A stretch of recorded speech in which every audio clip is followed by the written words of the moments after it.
Hello everyone, my name is Aryan Shrivastava और आज के लेक्चर में हम अल्टरनेटिंग करंट्स में जो हमारा लास्ट लेक्चर चल रहा था रेजोनेंस वाला, और उसी में हम डिस्कस करेंगे शार्पनेस ऑफ रेजोनेंस।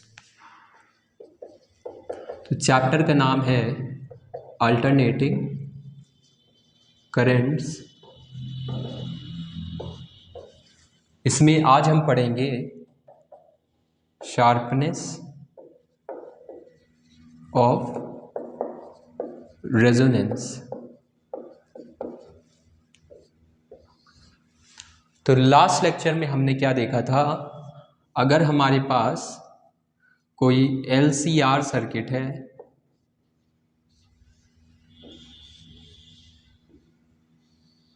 ये हमारा LCR, यहाँ पे वोल्टेज हमारा वेरी कर रहा है,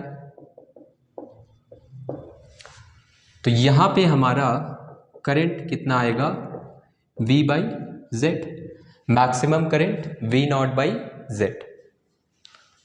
ये वाली वैल्यू Z हमारा जब मिनिमम होगा तो करंट क्या होगा, मैक्सिमम।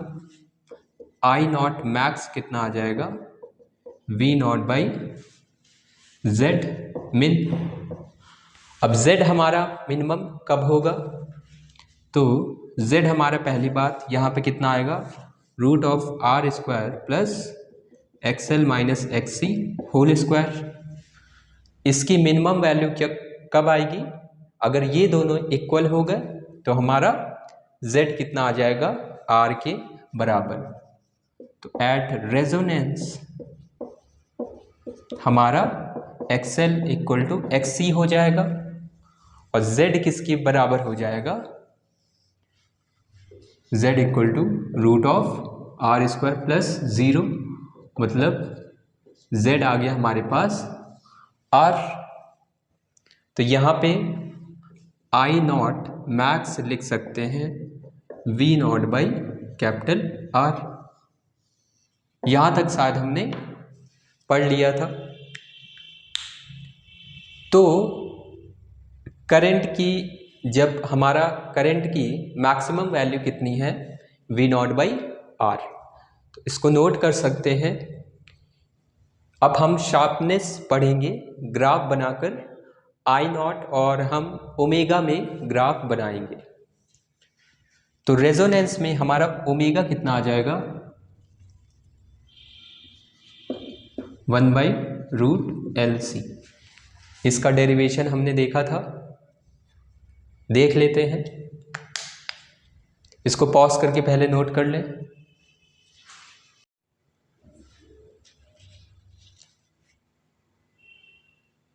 देखते हैं, ये तो आ गया हमारा मैक्सिमम करंट।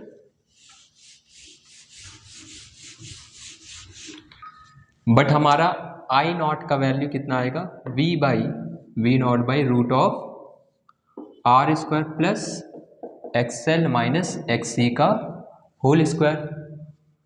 तो I0 कितना आएगा, V0/√R² प्लस XL को लिख सकते हैं ω/L minus 1/ωc whole square, ये आएगा। अब हम करंट और ओमेगा का ग्राफ देखेंगे, I0 और ओमेगा का ग्राफ।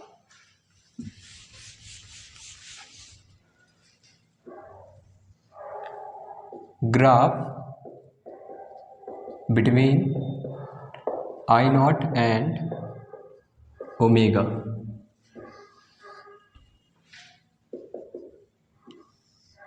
तो यहाँ पे हमें ये I0, ये हमारा ओमेगा, यहाँ पे हमें ग्राफ ध्यान रखना है, यहाँ पे हमें ग्राफ ऐसा कुछ मिलता है। और तो सपोज ये हमारा किसी फर्स्ट सर्किट के लिए था डायग्राम, और दूसरे सर्किट में ऐसा कुछ ग्राफ मिला। यहाँ पे जो पीक है, यहाँ पे पीक, ये जो पीक है ये हमारा क्या हो गया, ये फर्स्ट, ये सपोज सेकेंड। ये पीक क्या है? Maximum current. ये पीक हमारा क्या है? Maximum current. तो ये मैक्सिमम करंट हमें कब मिला? जब ओमेगा क्या हुआ? रेजोनेंस के बराबर। जब फ्रीक्वेंसी क्या होगी? रेजोनेंस हमारा angular frequency, resonance angular frequency होगी, तो इसके करस्पॉन्डिंग जो करंट आएगा वो है हमारा आई नॉट मैक्स। लिख सकते हैं इसे। रेजोनेंस में देखा था आई नॉट मैक्स कितना आया था? V/R। और सिमिलरली यहाँ पे हमें दूसरा रेजोनेंस मिलेगा। फर्स्ट एंड सेकेंड में फर्क क्या है, इसको पहले नोट कर लें।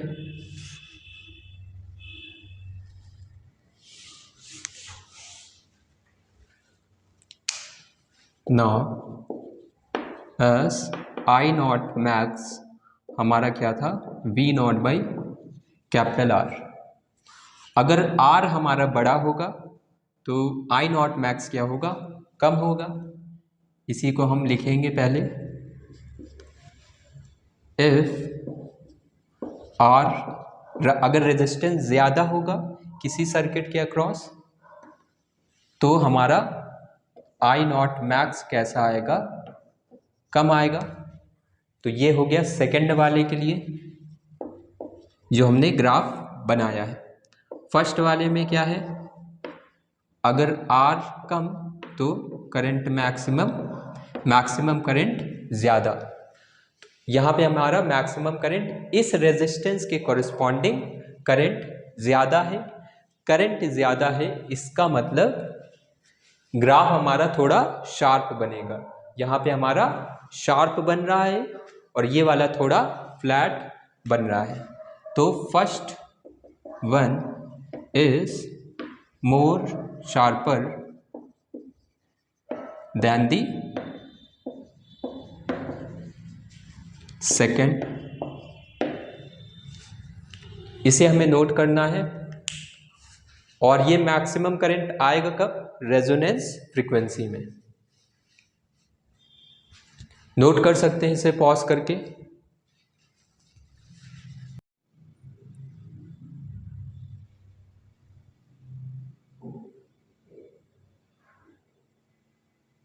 अब आगे देखते हैं। तो यहां पे इसका फिजिकल सिग्निफिकेंस क्या है? अगर सेकेंड वाले में देखें तो इस पॉइंट के आसपास थोड़ा सा फ्लैट सा है मतलब यहाँ पे इस आसपास वाली फ्रीक्वेंसी पे इस ओमेगा 1 पर अगर इसे ओमेगा 1 बोल दें और इसे बोल दें ओमेगा 2 तो इन दोनों पर भी करंट हमारा क्या आ रहा? अप्रॉक्सीमेट मैक्सिमम आ रहा। मतलब यहाँ पे मल्टीपल फ्रीक्वेंसीज के लिए करंट कैसा है? मैक्सिमम है। अब हमारा टीवी या रेडियो में हमें एक ही फ्रीक्वेंसी पे ट्यून करना पड़ता है। तो जितना ज़्यादा शार्पनेस होगा उतना ज़्यादा रेजोनेंस फ्रीक्वेंसी हमारा एक इंडिविजुअल फ्रीक्वेंसी हमें मिलेगा। तो ऊपर वाले में देखें तो इसके आसपास कम पॉइंट्स लाई कर रहे हैं।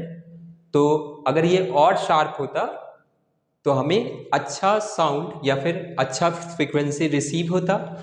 मल्टीपल फ्रीक्वेंसीज ना रिसीव होने के बजाय कोई एक फ्रीक्वेंसी रिसीव होता और उसके कॉरस्पॉन्डिंग हमें वो चैनल दिख जाता या फिर रेडियो में उस स्टेशन पे हम ट्यून कर जाते हैं। लेकिन ये सेकेंड वाले केस में हमारा मल्टीपल फ्रीक्वेंसीज को कैच कर रहा है क्योंकि हम करंट को मैक्सिमम करना चाहते हैं। तो मल्टीपल फ्रीक्वेंसीज आएंगे तो हमारा चैनल में मल्टीपल चैनल्स जैसा हमें सुनाई देगा या फिर आवाज़ उतनी क्लियर नहीं सुनाई देगी अगर हमारा रेडियो है। नेक्स्ट देखते हैं, इसी के कॉरस्पॉन्डिंग डिस्कस करते हैं।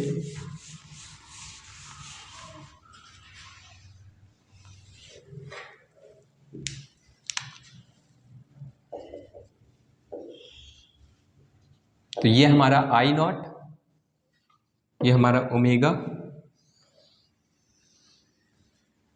अब suppose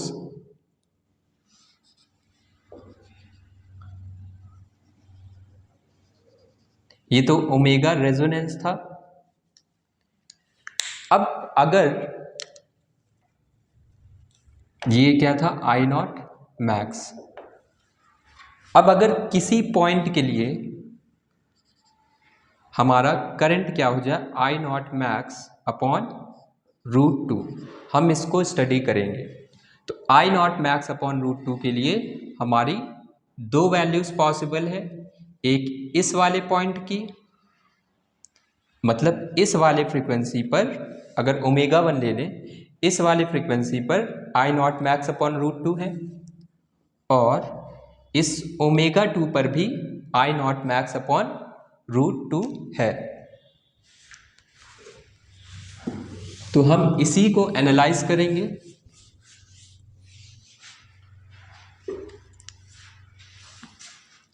let current equal to I not max upon √2, ये है आई नॉट का वैल्यू।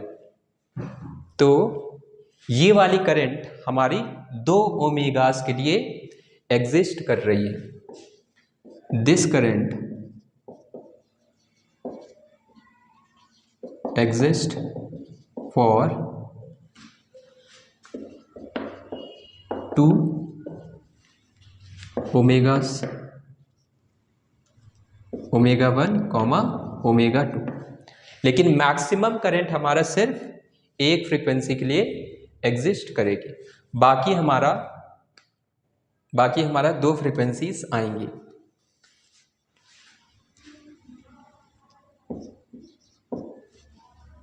तो दो हमारे पास ओमेगा है। तो अब मान लेते हैं इनके बीच का जो डिफरेंस है ये है डेल्टा ओमेगा, और यहाँ पे भी सेम डेल्टा ओमेगा। तो ओमेगा 1 को क्या लिखेंगे, omega resonance minus delta omega. तो मान लेते हैं लेट ओमेगा रेजोनेंस को हम डिनोट कर देते हैं ओमेगा से। तो ओमेगा 1 कितना आ जाएगा, omega resonance minus delta W. Omega 2 कितना आ जाएगा, omega resonance plus delta W. ये फर्स्ट इक्वेशन और ये सेकेंड इक्वेशन। पहले इसको नोट कर लें। इनके बीच का जो डिफरेंस है वो कितना आएगा, कितना दिख रहा है डिफरेंस, 2 डेल्टा ओमेगा।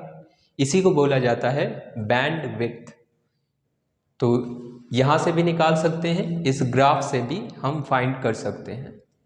पहले इतना नोट कर लें।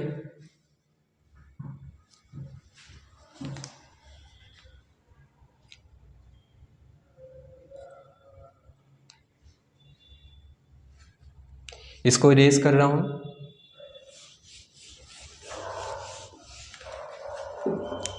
तो अब हम डिस्कस करते हैं बैंड विड्थ।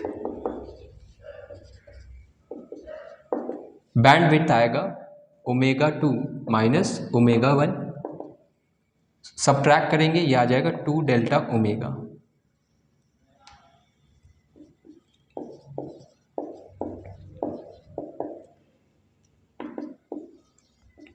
तो बैंड विड्थ आ गया हमारे पास 2 डेल्टा ओमेगा। और अब हम डिफाइन करेंगे शार्पनेस को। शार्पनेस हमारा क्या होता है, ओमेगा अपॉन 2 डेल्टा ओमेगा। मतलब ये हमारा resonance frequency upon band width होता है। अब ये वाला वैल्यू जितना कम, ये हमने ऐसे डिफाइन किया है कि अगर बैंड विड्थ जितना कम उतना ज़्यादा शार्प। जैसे अगर ग्राफ में देखें, ये वाला ग्राफ है, तो यहाँ पे बैंड विड्थ क्या है, कम है, तो इसलिए कैसा दिख रहा, शार्प है। यहाँ पे देखें ये बैंड विड्थ कितना है, ज़्यादा है।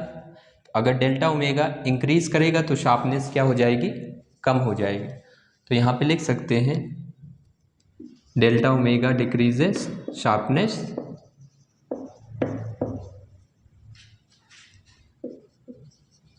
इंक्रीजेस।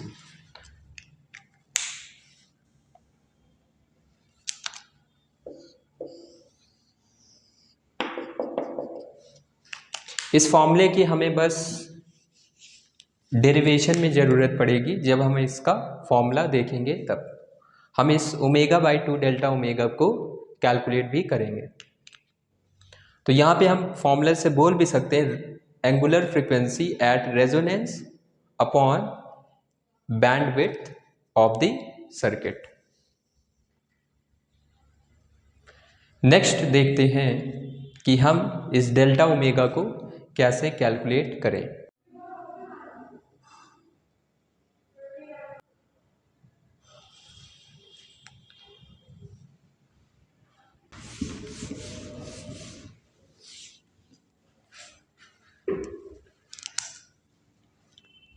हमारा करंट था कितना, V0/√R² plus ω/L minus 1/ωc whole square.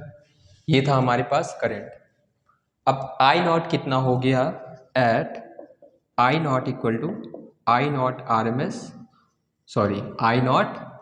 Max upon √2। इस करंट पे हमें देखना है, तो तभी हमारा डेल्टा ओमेगा आया था और ω2 यहाँ पे पुट कर देंगे। अब यहाँ पे करंट कितना है पुट कर देते हैं, I0 max upon √2 equal to V0 upon √R² plus ω/L minus 1/ωc whole square. अब हम कुछ ना कुछ कैंसिल करेंगे। हमें पता है I0 मैक्स कितना था,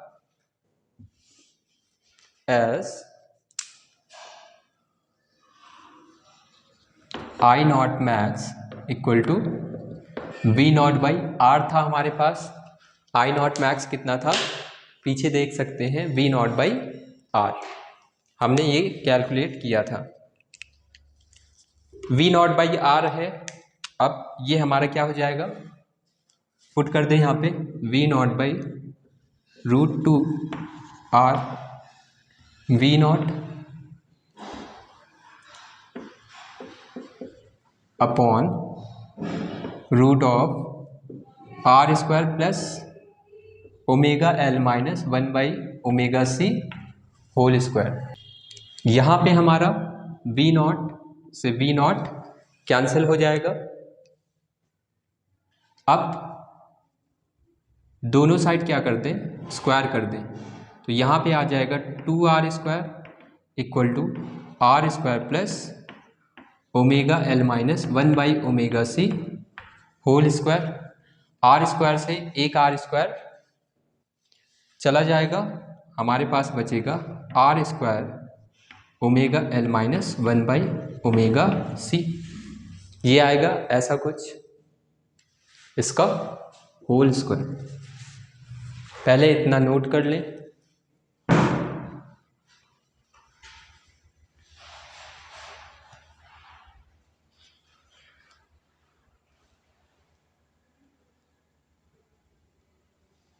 अब यहां से R कितना आ जाएगा हमारे पास, R आ गया हमारे पास ω/L माइनस 1/ωc। हम क्या करेंगे, एट ओमेगा इक्वल टू ω2। हमारा जो भी कंडीशन था वो कब था, ओमेगा इक्वल टू ω2 पर या फिर ω1 पर।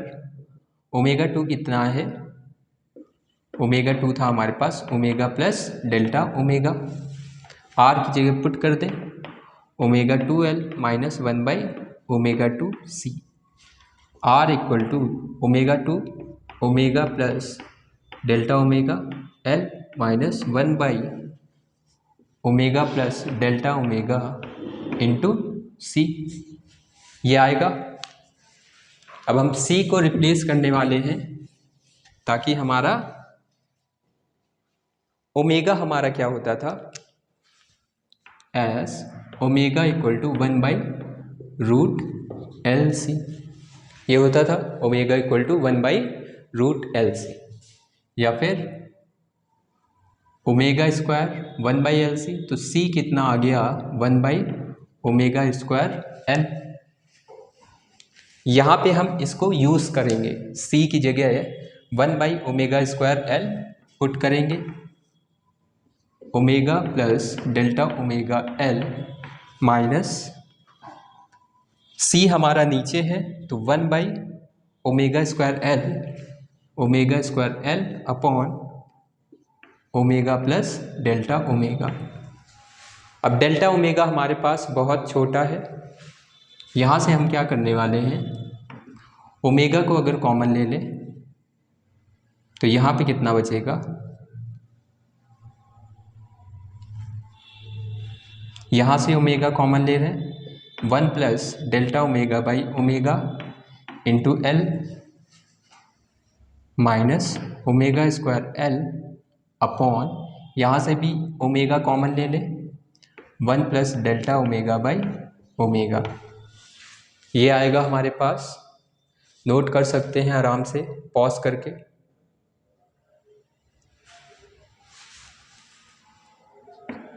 ओमेगा,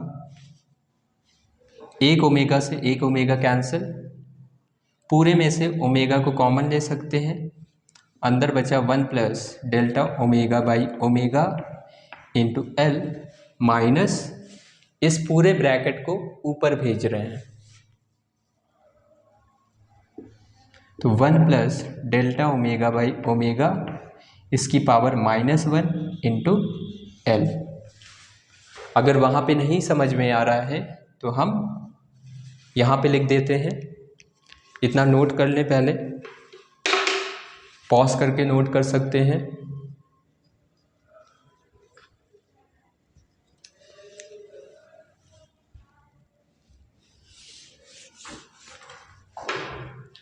तो R आ गया हमारे पास omega 1 plus delta omega upon omega L minus 1 plus delta omega upon omega power -1 into L। ये आया हमारे पास वैल्यू, क्योंकि हमने 1 plus delta omega by omega को ऊपर भेजा है। अब बाइनोमियल थ्योरम से अगर याद करें, डेल्टा ओमेगा हमारा बहुत कम है, for delta omega less than omega, इसको हम लिख सकते हैं, अंदर मल्टीप्लाई करते हैं L plus delta omega upon omega L minus, यहाँ पे कितना आ जाएगा 1 minus delta omega by omega into L, power अंदर आ जाएगी और ये आ गया हमारे पास omega L plus delta omega by omega into L minus L का अंदर multiply, minus minus plus delta omega by omega into L। पहले इसे पॉज करके नोट कर लें।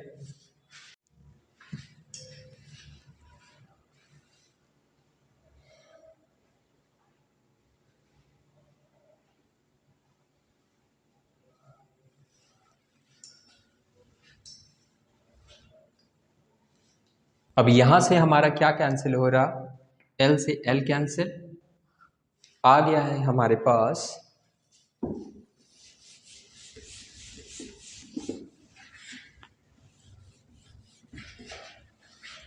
ओवरऑल रिजल्ट क्या आ गया हमारे पास, R equal to omega into 2 delta omega upon omega into L।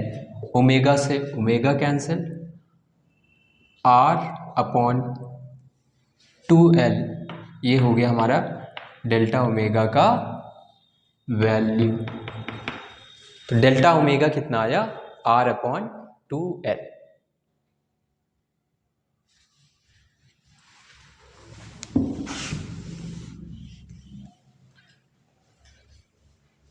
इसको नोट कर सकते हैं। इसी से हम शार्पनेस निकाल सकते हैं। शार्पनेस कितना आ जाएगा अब, यहां पे देखते हैं हम। Now sharpness equal to omega upon 2 delta omega. तो ओमेगा अपॉन 2 डेल्टा ओमेगा आया है हमारे पास r अपॉन 2l, 2 से 2 cancel, omega l upon r, ये आ गया हमारे पास शार्पनेस। इस फॉर्मूले को याद कर सकते हैं। वैसे हमारा इस पे बेस्ड क्वेश्चन शार्पनेस पे बेस्ड पूछा नहीं गया है, क्वालिटी फैक्टर हमारा पूछा गया है। तो पहले तो इतना नोट कर लें।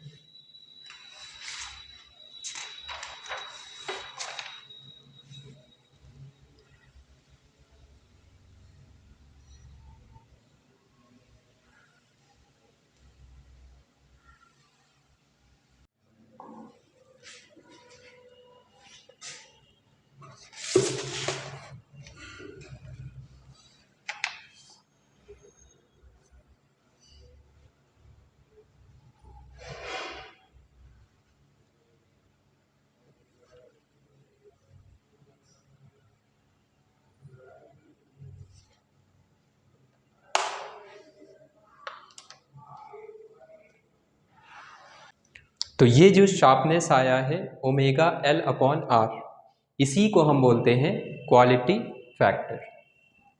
तो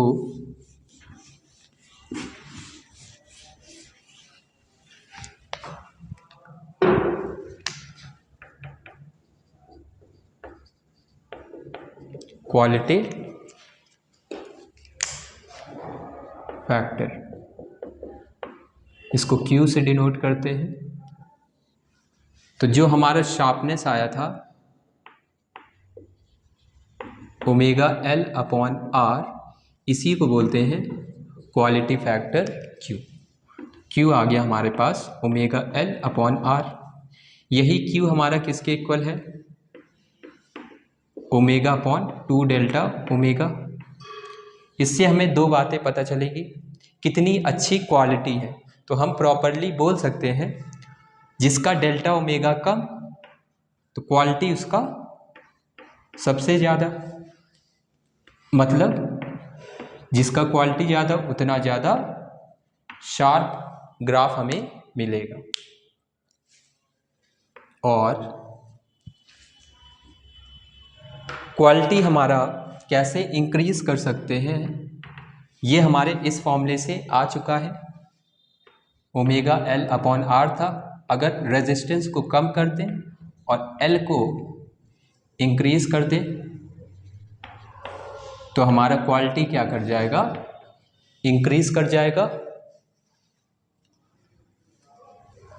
शार्पर सर्किट के लिए। और Q हमारा है omega l upon r।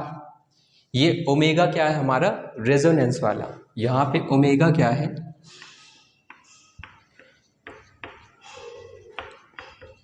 Resonance angular frequency at resonance, angular frequency at resonance.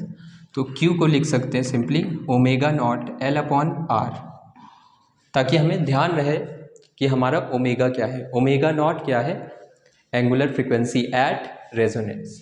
इसे फ्रीक्वेंसी के टर्म्स में क्या लिख सकते हैं, पहले इतना नोट कर लें।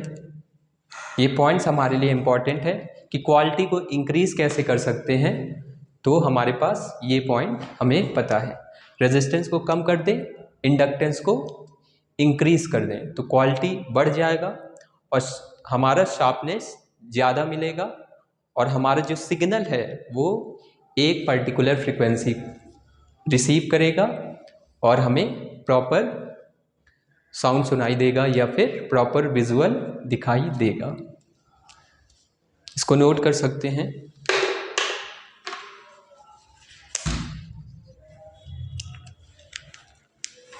अब यहाँ पे जो हमें Q equal to omega not L upon R मिला है, इसको क्या हम लिख सकते हैं डिफरेंट फॉर्म्स में। एस हमें पता ओमेगा नॉट क्या है, रेजोनेंस फ्रीक्वेंसी, ये हो जाएगा 1/√LC। यहाँ पे पुट कर दें तो 1/√LC into L upon R, तो 1/R, L से एक L कैंसिल हो जाएगा, ऊपर बचेगा √L अपॉन C। तो Q equal to 1/R√L upon C। एक तो हमारा ये फॉर्मूला आ गया, इसमें हमारा R भी है, L भी है और C भी है। तो LCR, L और C हमारा क्या है ब्रैकेट के अंदर, सॉरी स्क्वायर रूट के अंदर, R हमारा बाहर है। इसी को और क्या लिख सकते हैं, C के टर्म्स में देखेंगे, Q था हमारे पास omega not L upon R, ये था हमारे पास, हमें C के टर्म्स में लिखना है। ये आ जाएगा omega naught square, omega naught square कितना आ गया 1/L इंटू सी। L कितना आ जाएगा 1/ओमेगा नॉट स्क्वायर C। एक ओमेगा से एक ओमेगा कैंसिल हो जाएगा, कितना मिलेगा 1/ओमेगा नॉट R इंटू सी। कोई भी फॉर्मूला हम ध्यान कर सकते हैं, सबसे बढ़िया formula omega not L upon R है, क्योंकि इसमें हम अगर फ्रीक्वेंसी के टर्म्स में निकालना हो, ओमेगा की जगह क्या लिख सकते हैं 2πf L अपॉन R, ये भी हमारा करेक्ट है। यहाँ पे F क्या हमारा रेजोनेंस फ्रीक्वेंसी वाला F। तो यहाँ तक हमारा क्वालिटी फैक्टर के बारे में डिस्कशन हो गया है। इस पे अगर क्वेश्चन पूछे जाते हैं तो डायरेक्ट फॉर्मूला अप्लाई करने को आएगा, या फिर डायरेक्ट फॉर्मूला भी पूछा जा सकता है।